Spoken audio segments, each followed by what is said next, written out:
Good afternoon, Hardball Crazy here, coming with a video. Today I'm going to do a little bit of like a lesson, I guess.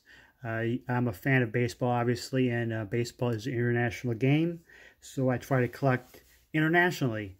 I showcased some of my Japanese cards a while back, so today I'm going to go to a different country, another country where baseball is like pretty much the #1 sport, and that is Cuba. Around 1994, actually 1994, there's a Cuban baseball card set came out, and actually was printed in Canada, I believe, but it is a Cuban set. It's bilingual in the backs, and it depicts, in the card set is all a bunch of Cuban pro players from 1994. You might have seen the some around on eBay or in person. You probably know nothing about the set.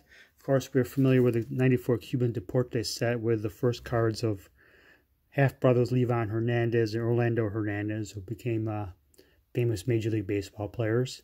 So I did a research on some players from this set, and these are the best players, I believe, from the Castro era who never made it in the major leagues. We all know about the players prior to Castro taking over, Negro Leaguers like Martin De Hago and Cristobal Torriante and Jose Mendez, and the ones who did make major leagues, like Tony Perez, Minnie Minoso, Luis Tiant, Bron Campaneris, Tony Oliva, Camilo Pascual.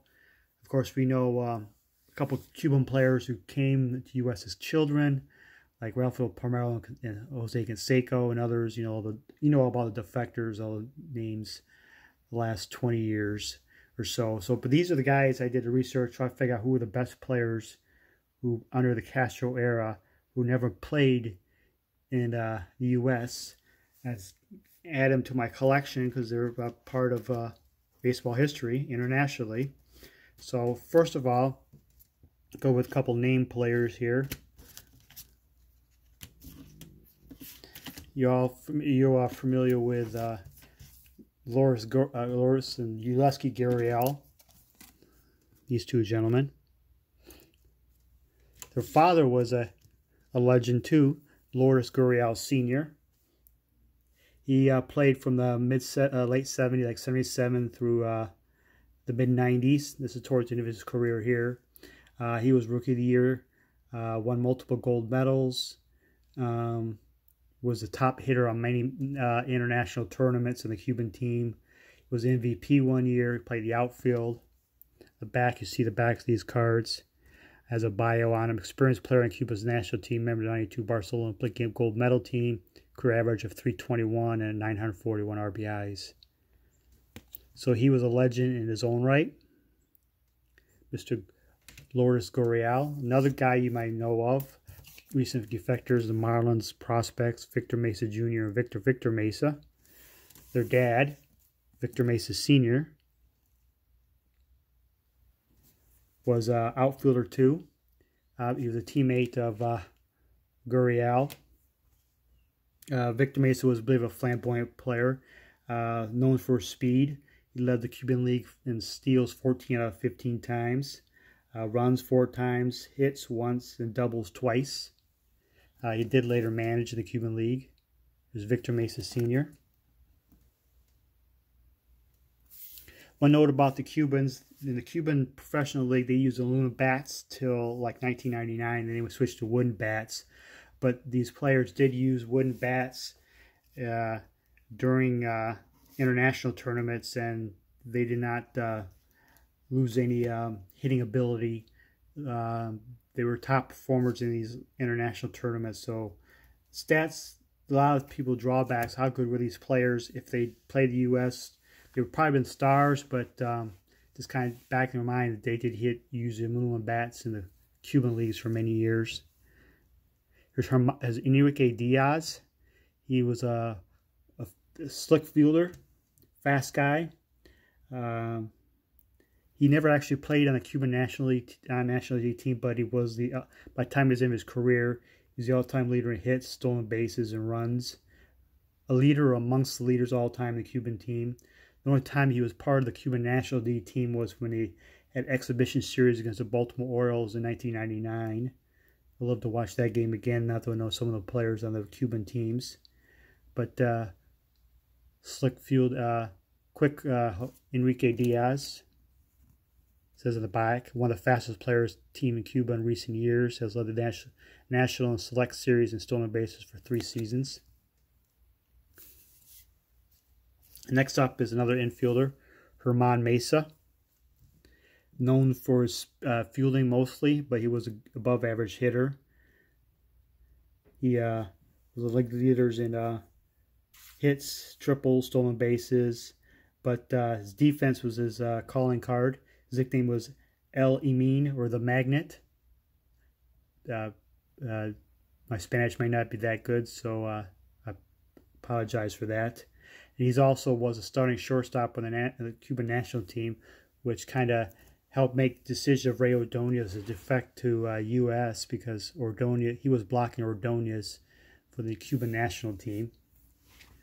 Next up, it's probably the most highly regarded players of all time in Cuba history, at least post-revolution, post-Castro, or during Castro, I should say, is Antonio Pacheco. His nickname was the Captain of Captains. He's the most highly regarded players, like the glue guy. Even though the next 2 players I want to mention was his teammates, but he was still was overshadowed to him, but he was like the glue guy. For over a span of a 10-year period, he led the Cuban leagues in hits, won 5 Cuban titles as a player. Captain of Captains, I think it pretty much sums up what type of player and person he was. Post-playing days, as of last year or 2 ago, I'm not sure if he still is, but he became a New York Yankees minor league instructor and spring training minor league instructor. So he's teaching the Cubans, the young Yankees, how to play baseball. So he is employed by the Yankees and MLB right now. Next one is probably the most prolific home run hitter in the era, Orestes Quinilan. He played 17 seasons in the Cuban League, all-time home run hitter, 2 Olympic gold medals. Career has 487 home runs and 1,500 RBIs. He's part of the Cuban Baseball Hall of Fame. Next up is probably the greatest player of this era. No slouch. Everybody knows Cuban baseball history, especially of recent years, or the last 40 years. He knows of Omar Linares. His nickname was El Nino, or the Kid, because he was discovered at such a young age, at 17. He won 3 gold medals, 92, 96 Olympic gold medals, and 2 gold medals, and this 2000 silver medal. U.S. beat him that year. Remember, Ben Sheets shutting him out. He led the Cuban League in extra base hits, walks 5 times, average 4 times, RBIs 4 times, triples once. His career slash was 368, 491, and 644.